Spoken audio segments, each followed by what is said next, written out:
अस्सलाम वालेकुम, welcome back to trade इतिहास। उम्मीद करता हूँ कि कल का जो पिछला हफ्ता है आप लोगों का अच्छा गुजरा होगा। ये हफ्ता भी इंशाल्लाह अच्छा गुजरेगा। पिछले हफ्ते ज़बरदस्त ट्रेड रही, चाहे वो स्विंग की ट्रेड हैं आप लोगों को बताई थी प्रीमियम कम्युनिटी में, या चाहे वो फिर इंट्रा डे की ट्रेड हो गोल्ड के हवाले से वो बताइए। ऑयल भी ज़बरदस्त उन्होंने ट्रेड दी। ऑयल के 66 से हम सेल में थे और 66 से एक अच्छी स्विंग ट्रेड मिली।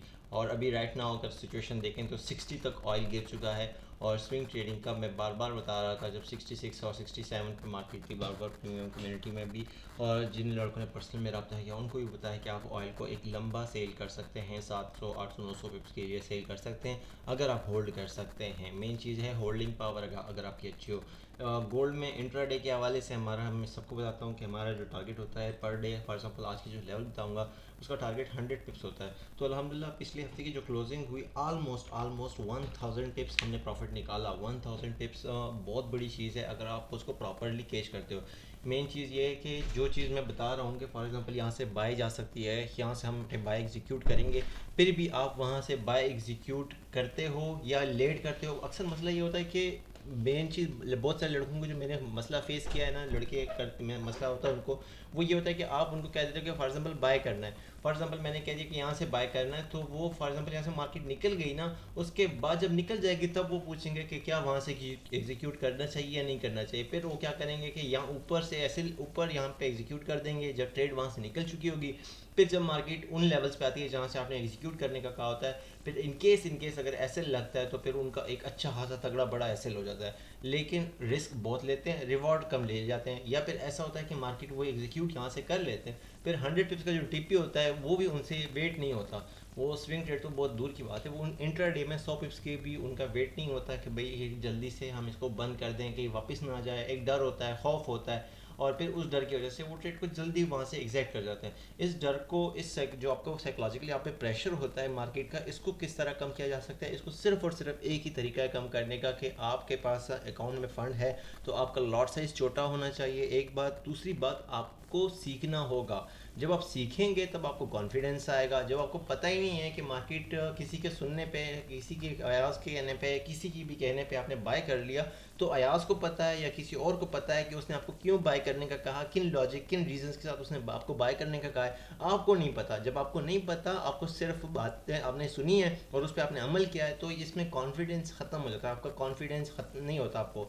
लेकिन जब आप सीखेंगे एक चीज़ को तब आपको कॉन्फिडेंस होता है कि ये चीज़ मैंने सीखी है और ये इतने परसेंट काम करती है और इसकी इतनी परसेंट एक्यूरेसी है, सो मैं इस पर अगर ट्रेड लूँगा तो मुझे कोई बिल्कुल टेंशन नहीं होनी चाहिए। इंशाल्लाह ये टीपी की तरफ जाएगी मार्केट अगर मैंने सही जगह से ट्रेड एग्जीक्यूट कर की है। तो जब आपका कॉन्फिडेंस है, इसको बूस्ट करने का एक ही तरीका है कि आपको सीखना पड़ेगा। और इसी सीखने की नीयत से हमने प्रीमियम कम्युनिटी में ओनली फॉर एडमिन नहीं रखा कि जहाँ पे एडमिन मैसेज कर सके, बल्कि ओपन डिस्कशन ग्रुप रखा है। ओपन डिस्कशन ग्रुप का मेन मकसद, मेन मोटो यही है कि जो मोटिवेशन उसकी जो मेन चीज़ है यही है कि आप डिस्कस कर रहे होते हैं मार्केट को कि बाय यहाँ से बाय जाएगा। लेकिन बहुत सारे कम लड़के होते हैं जो रीज़न बताते हैं, लॉजिक पूछते हैं कि सर यहाँ से बाय जा रहा है, क्यों जा रहा है, क्यों नहीं जाना चाहिए, ये सपोर्ट क्यों बन रहा है, एम स्ट्रक्चर क्या, M5 का स्ट्रक्चर क्या है, स्ट्रक्चर ब्रेकआउट किससे कहते हैं, QML का एरिया किसको कहते हैं, न्यूज़ के बारे में प्रेडिक्शंस जो हैं उसको किस तरह एनालाइज करना है। तो ये जो सारी चीज़ें जब आप पूछेंगे तो आपकी चीज़, आपके जो नॉलेज है उसमें इंप्रूवमेंट आएगी। जब आपके नॉलेज में इंप्रूवमेंट आएगी तो अब आपको जो होल्डिंग पावर है, आपकी जो एक साइकोलॉजिकली प्रेशर होता है वो कम होना शुरू हो जाता है। जब आप सिर्फ ब्लाइंडली सिग्नल्स को फॉलो करते हैं कि उसने बाइक का कह दिया, उसने सेल का कर दिया और आप उसको फॉलो कर रहे हैं, उसको आपके पास कोई रीज़न नहीं है, कोई लॉजिक नहीं है, तो फिर ऑब्वियसली आपको टेंशन हो रही होगी कि मार्केट ऊपर जा रही है, मैंने इसको होल्ड किया हुआ है, मैं क्या करूँ, मैं जल्दी निकलूँ, एसएल कहाँ होना चाहिए, टीपी कहाँ होना चाहिए। तो ये सारी चीज़ें आपके माइंड में आ रही होती हैं। कोशिश करें सीखने की। प्रीमियम कम्युनिटी में मैं बहुत मोटिवेट करता हूँ, अगर पर्सनली लड़के मुझसे रब्ता करते हैं उनको कहता हूँ सीखें। आप सीखेंगे तब ही आपको ये लॉन्ग टर्म प्रॉफिट दे सकता है। बहुत सारे लड़के होते हैं जो लॉसेस कर लेते हैं, इतने सारे लॉसेस कर लेते हैं, उसके बाद एक ही नाम देते हैं, कहते हैं जुआ। भाई जुआ तो तब होगा ना, आपके लिए जुआ है क्योंकि आपने सीखे बिना सिर्फ बाइंग एंड सेलिंग को देख के बाइंग एंड सेलिंग किए। लेकिन उन लोगों के लिए बिजनेस है जो प्रॉपर अगर बाइंग करते हैं विद रीज़न करते हैं, अगर सेल कर रहे हैं विद रीज़न कर रहे हैं, विद लॉजिक करते हैं। एक कैलकुलेटेड प्रिडिक्शन होती है, कैलकुलेटेड प्रिडिक्शन आपकी हिसाब किताब की एक प्रिडिक्शन होती है कि मेरे हिसाब किताब के मुताबिक स्ट्रक्चर के अकॉर्डिंग, फलां चीज़ के अकॉर्डिंग, ये चीज़ फिबोनाची एक्सटेंशन टूल या फिबोनाची रिट्रेसमेंट टूल के अकॉर्डिंग यहाँ से पंप होना चाहिए, यहाँ से गिरना चाहिए। उन रीजंस और लॉजिक के अकॉर्डिंग आप मार्केट की हिस्ट्री देख के अगर कोई चीज़ प्रिडिक्ट करें तो ये जुआ नहीं बल्कि एक लॉन्ग टर्म बिजनेस है जो कि आपको फ्रीडम देता है। लेकिन यही बिजनेस आपको फिर दिवालिया भी कर देता है अगर आप सिर्फ बाइंग और सेलिंग में फंस जाएं। आप सिर्फ इस चीज़ में फंस जाएं कि फ़लाँ बंदे ने बाइंग का कह दिया, फ़लाँ बंदे ने सेलिंग का कह दिया। आप अपनी चीज़ को इनको इम्प्रूव करें, प्रीमियम कम्युनिटी ज्वाइन करें, वहाँ पे पूछें जो प्रीमियम कम्युनिटी के लड़के हैं उनसे भी मैं कहता हूँ कि आप लोग सिग्नल्स की बात बाद में करें। सिग्नल्स तो मैं देता रहता हूँ, वहाँ पे सिग्नल्स तो दिए जाते हैं, लेकिन आप ये ज़रूर पूछें कि जो बाइंग दी है, जो सेलिंग दी है, वो किन रीज़न, किन लॉजिक के साथ दी गई, कहाँ से बैठना है। अभी एक प्रॉफिटेबल ट्रेडर बनने के लिए हमें क्या करना है, हमसे कौन सी गलतियाँ हो रही हैं। जब हम अपनी गलतियों को ख़त्म करेंगे तब जाके इम्प्रूवमेंट आएगी, और इम्प्रूवमेंट आएगी उसका रिजल्ट आपको अपने पोर्टफोलियो में शो हो रहा होगा। इम्प्रूवमेंट का सीधा सीधा रिजल्ट जो है ना वो आपके पोर्टफोलियो पे आपको शो हो रहा होगा कि मैंने अपनी गलतियों को कम किया है, उसका रिजल्ट चेक करो, मेरा पोर्टफोलियो पॉजिटिव में आ रहा है या फिर ग्रो कर रहा है। जब आपका पोर्टफोलियो गिरता ही जा रहा है, गिरता ही जा रहा है, इसका मेन मकसद एक ही मतलब है कि आप गलती कर रहे हो, रिपीटेडली कर रहे हो और बार बार कर रहे हो। अच्छा, करंटली अगर हम गोल्ड की बात करें, डेली टाइम फ्रेम में मार्केट ने 3500 एरिया पे, इस एरिया पे ब्रेकआउट देने के बाद एक यहाँ इस एरिया पे 3708 से लेके 3708 पे टू कैंडल रिट्रेसमेंट यहाँ पे दी है। और इस टू कैंडल रिट्रेसमेंट के बाद कोई रिट्रेसमेंट ऐसी नहीं आई जिसको हम रिट्रेसमेंट कंसिडर करें, और उसके बाद मार्केट गिरती गई और एक अच्छा खासा मार्केट गिरी है। और करंटली राइट नाउ जो मार्केट की सिचुएशन है वो ये है, 388 तक मार्केट आ चुकी है और डेली टाइम फ्रेम हमारे पास सुपर बुलिश है। अगर हम H4 की बात करें तो H4 में मार्केट ने हमारे पास एक स्ट्रक्चर यहाँ पे ब्रेक ऑफ स्ट्रक्चर दिया, BOS जो ब्रेक ऑफ स्ट्रक्चर यहाँ पे हो चुका, उसके बाद ऑल टाइम एक नया हाई लगाया, एक ये रिट्रेसमेंट कैंडल, रेड कैंडल जिसको एंगल्फिंग कैंडल बोलते हैं, वो यहाँ पे बनी, और उसके बाद इस एंगल्फिंग कैंडल ने भी अपना हाई ब्रेक कर दिया इस पॉइंट पे। तो ये जब हाई पे यहाँ पे ब्रेक कर दिया, ये चेक करें, इस एरिया को ब्रेक करने के बाद ये हमारे पास हाई हो गया, ये लो हो गया, स्विंग लो, ये स्विंग हाई, एंड ये ब्रेक ऑफ स्ट्रक्चर। तो हमारे पास तब तक गोल्ड बुलिश है H4 में जब तक 3808 से लेकर 3793 के ऊपर है, ये बुलिश है। अब अगर हम उससे भी छोटे टाइम फ्रेम में आ जाते हैं, क्योंकि हमने ट्रेडें निकालनी है, कल के लिए ट्रेड करनी है मंडे को, तो कौन से लेवल हो सकते हैं, उससे मजीद छोटे टाइम फ्रेम में आ जाते हैं। तो H4 हमारे पास bullish, daily time frame bullish. H1 की अगर बात करें, H1 इस वक्त मार्केट जो है साइडवेज है, लेकिन थोड़ा सी बेरिशनेस है उसमें। एक शर्त पे बेरिशनेस है, वो ये जो रेड कैंड, ये जो चीज़ है ना, क्योंकि मार्केट बेरिशनेस में क्यों कह रहा हूँ कि मार्केट जब यहाँ से ऊपर जाना शुरू हो गई तो क्या कर रही है, मार्केट अपना हाई बार बार ब्रेक कर रही है। ये हाई मार्केट ने ब्रेक किया, हल्की रिट्रेसमेंट ली, फिर अपना पिछला हाई ब्रेक किया, और फिर एक रिट्रेसमेंट ली, लंबी रिट्रेसमेंट ली, फिर अपना पिछला हाई अगेन ब्रेक किया। जब तक मार्केट अपना हाई ब्रेक करता जाता है तब तक मार्केट में बुलिशनेस होती है। फिर मार्केट ने थोड़ा सा लो लगाया है, और ये लो लगाने के बाद मार्केट ने पिछला हाई नहीं ब्रेक किया बल्कि अपना लो ब्रेक कर दिया। जब तक मार्केट अपना हाई ब्रेक करती जा रही थी तो हमारे पास ये हाई ब्रेक हुआ, ये ब्रेक हुआ, ये ब्रेक हुआ, तब तक हमारे पास मार्केट बुलिश थी।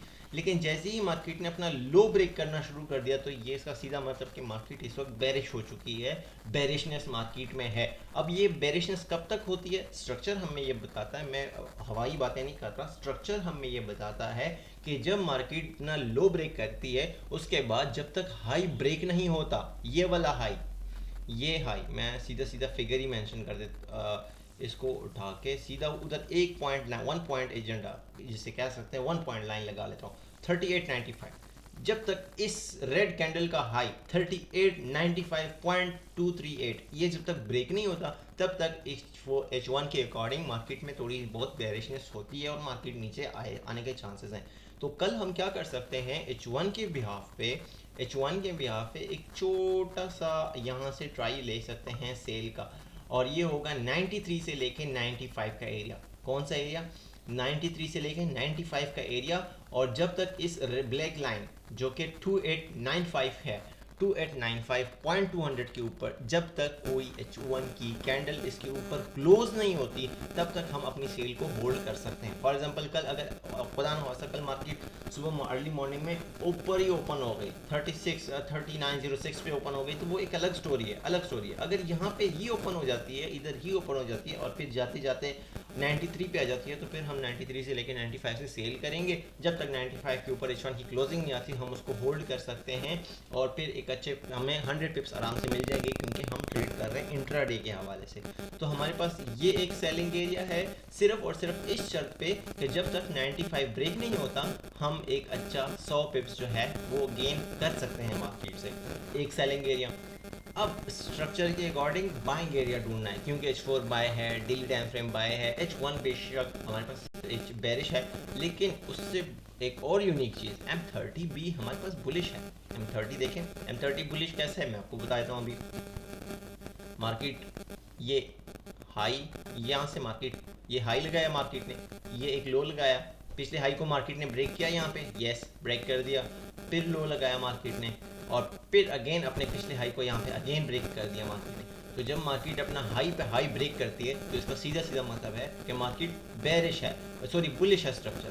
तो स्ट्रक्चर H4 का M30 का जो है वो बुलिश है, H1 में बेरिशनेस है, सिर्फ एक ही रीज़न के साथ वो भी एक्सप्लेन कर दिया। यहाँ से सेल लेंगे H1 के अकॉर्डिंग, M30 के अकॉर्डिंग 67 ये जो एरिया इसको मैंने H1 में ये कैंडल मार्क किया हुआ है, ये जो रेड कैंडल है ये रेड कैंडल। अब ये रेड कैंडल क्यों मार्क किया उसका रीज़न बताता हूँ, क्योंकि मार्केट ने जब भी मार्केट अपना लो हाई ब्रेक कुछ एरिया ब्रेक करती है उसके बाद रीटेस्ट करती है, ये हाई ब्रेक हुआ H1 में, अब मार्केट इन एरिया से आके इन एरिया को रीटेस्ट करने आ सकती है और रीटेस्ट करके अगेन ऊपर जा सकती है। तो हम यहाँ से सेल एक बाय देख सकते हैं 38 67 से लेके 54 जब तक ब्रेक नहीं होता। 54 का एरिया ये जो कैंडल है ये रेड कैंडल, इसका लो 54 है। 54 जब तक ब्रेक नहीं होता, कोई M30 H1 की कैंडल कोई H1 की कैंडल 54 के नीचे क्लोज नहीं होती, तब तक हम अपनी बाय को होल्ड कर सकते हैं और हमारा जो बाइंग एरिया होगा वो आप कर लें 65 38 65 से लेके 54 बड़ा एरिया है, लेकिन पूरी कैंडल को हमने कवर करना है, तो ये हमारे पास एक छोटा सा बाइंग एरिया हो गया। तो ऊपर से एक सेलिंग एरिया क्या और नीचे से एक बाइंग एरिया। मार्केट ने एक साइड पे तो जाना है, हमें ट्रेड दे जाएगी। अब इसके ऊपर अगर कोई जाती है मार्केट तो उसका एक दोबारा दूसरा सिनेरियो वो बाद में डिस्कस करेंगे, लेकिन फिलहाल जहाँ पे पॉसिबिलिटीज़ हैं वो बता दूँ। अच्छा, यहाँ पे ये एरिया अगर 67 से लेके 54 ब्रेक कर देती है, खुदा ना खास्ता फॉर एग्जांपल मार्केट पहली दफ़ा में आके इसको ब्रेक कर देती है, हमें ट्रेड नहीं देती, हमारा ऐसे ही हिट हो जाता है, तो फिर हम इस एरिया से ट्रेड लेंगे और वो है 2799 से लेके 3793 का एरिया। हम यहाँ से एक बाय देखेंगे और इस एरिया को मैं मेंशन भी करता हूँ 2799 से लेके 3799 से लेके 3793 का एरिया यहाँ से, क्योंकि इस एरिया को अगर मार्केट ब्रेक कर देती है तो फिर मार्केट इस तरह रीटेस्ट करके उसके बाद लोअर लो लगाते हुए अपने इस स्ट्रक्चर सपोर्ट की तरफ आएगी और फिर हम यहाँ से बाय देखेंगे और यहाँ पे एक अच्छी बाय देखने को मिल सकती है। तो हमारे पास ओवरऑल ये एक selling area with reason logic बताया, ये एक बाइंग एरिया बताया विद रीजन एक्सप्लेन किया है, और ये एक सेकंड बाइंग एरिया। तो ओवरऑल ये दो बाइंग एरिया और ये सेलिंग एरिया। अब एक और सिनेरियो कि इन केस अगर मार्केट इसको भी ब्रेक कर देती तो फिर तो कोई नो वन नोज के मार्केट कहाँ तक जाएगी। एक साइकोलॉजिकल एरिया है 45 से लेके 50 का एरिया, वहाँ पे जाएगी तो फिर देखेंगे कि अगर वहाँ पे वॉल्यूम कम होता है, वॉल्यूम रिवर्सल शो करता है, फिर वहाँ से सेल लेंगे 45 39 45 से लेके 39 50 का एरिया। बाकी उम्मीद करता हूँ आपका दिन अच्छा रहे, क्लोजिंग अच्छी हो, प्रीमियम कम्युनिटी ज्वाइन करें, लर्निंग की कोशिश करें, अपने आप को इम्प्रूव करें। Wish you best of luck, thank you so much.